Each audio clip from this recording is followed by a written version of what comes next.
Okay, awarding ceremony na. Awarding na. Why one? Let's start from Class D.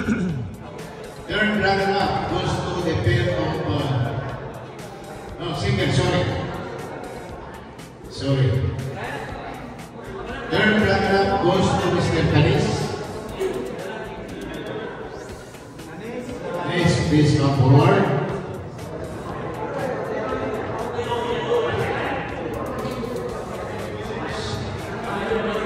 Second runner-up goes to Mr. Serge of AFTA.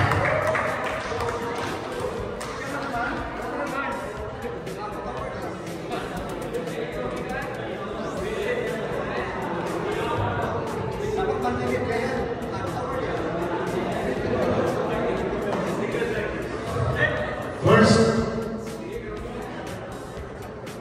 runner-up goes to Mr. Lupin of GTDA.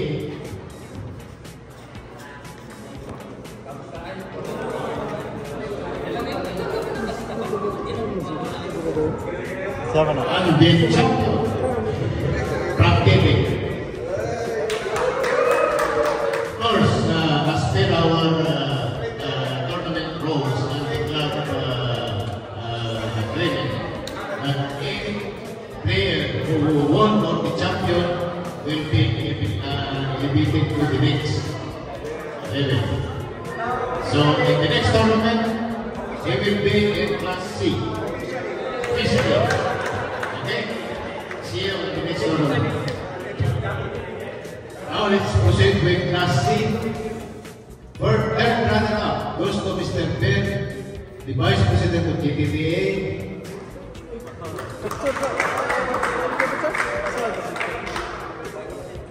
Jun,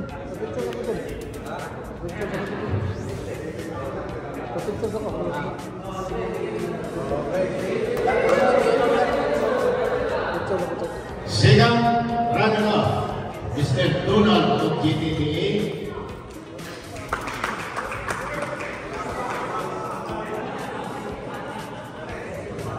First runner-up, Mr. Tomas of AFTA.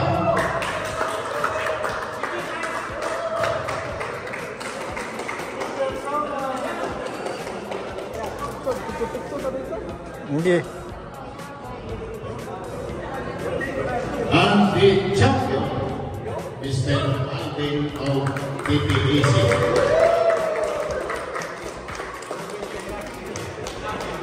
Congratulations, Mr. Alvin, and of course, as a general rule of our organization, you will be elevated to Congrats, bye. Class B in the next tournament.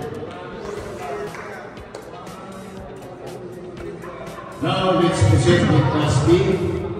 Third runner-up goes to Starots. I think she has taken already. Second runner-up in Class B goes to Mr. Roel, the President of AFTA.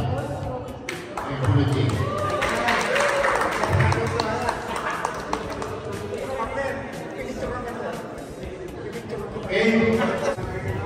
The first runner-up in Class B singles goes to the birthday celebrant, Mr. Matis.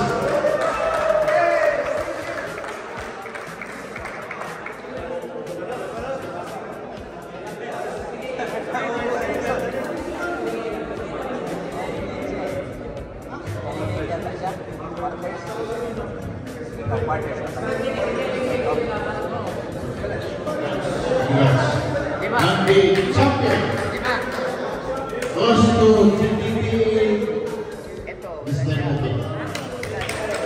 ano dapat? Wala siya dapat. Elimination siya kay... Si ano dapat? Si Coach Ruel. Si Ruel dapat. Mr. Lupin will be elevated to Class A in the next tournament. So let us now proceed with Class A. The third runner-up goes to your story. Thank you, everyone.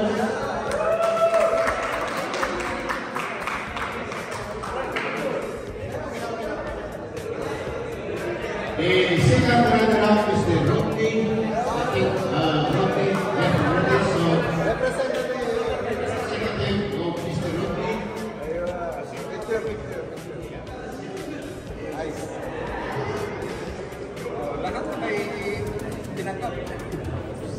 The first runner-up is my old friend,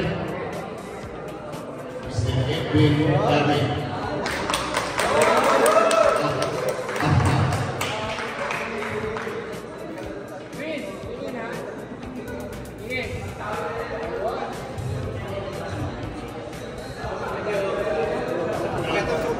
And the champion, and as per the general rules of our organizations, Mr. Jeffis Spaniel will be invited to Super K in the next tournament.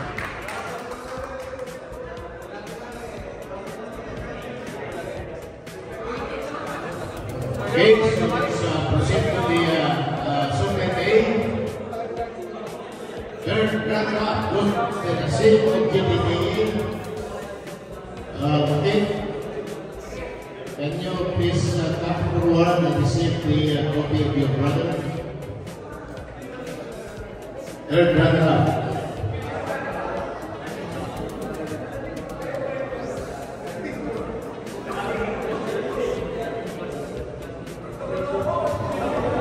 The second runner-up goes to Mr. Brian Tan of Afghan.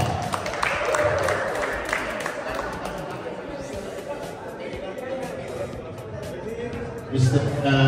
Brian, congratulations.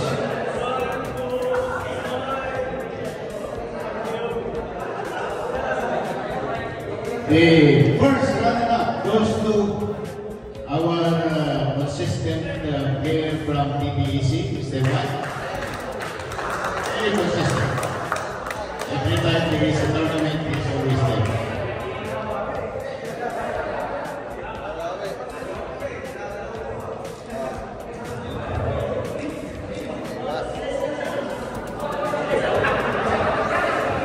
The champion,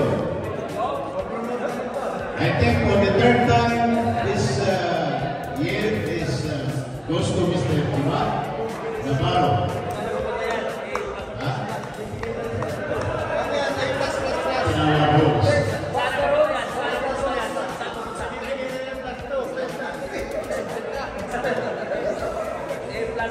Congratulations, Mr. Timar, our tournament director.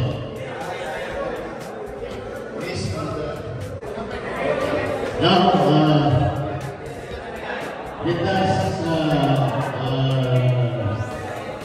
welcome our sponsor for this tournament, STG, with Representative Mr. Panote to give us the appreciation message.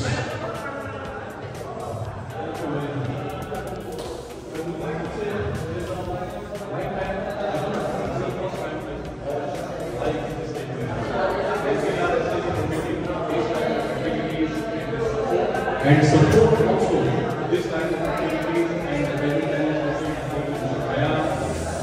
and inshallah we will support more and more and more to you to get this organized again and again.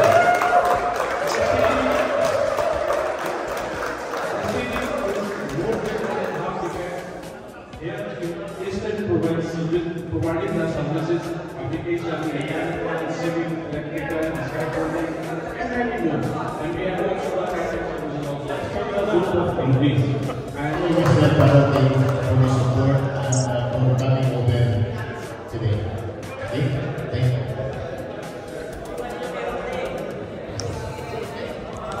So, let us have a group photo.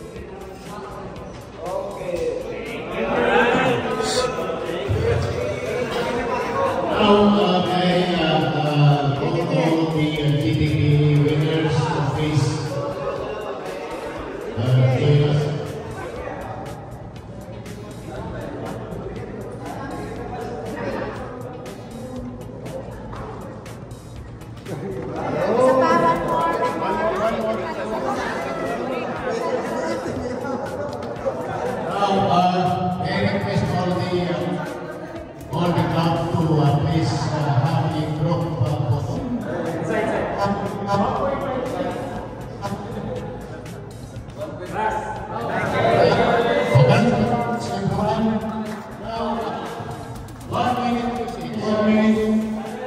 Message from yours truly. We plan to hold the GCC tournament hopefully by December. Yes, this coming December. And it will be held in Bahrain. Hopefully, yes. Okay, so as soon as I got the approval from the Philippine Embassy in Bahrain, then I will notify all the club leaders and all the players. Okay? So that would be our next plan. To have the number 5, I think we are in the 5th tournament for GCC. Yeah. Okay? That would be either first week of December or second week of December.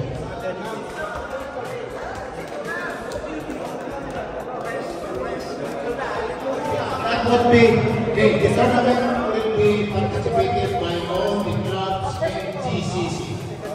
Qatar, Kuwait, Dubai, Bahrain, Saudi Arabia, or GCC Oman, for all Filipinos.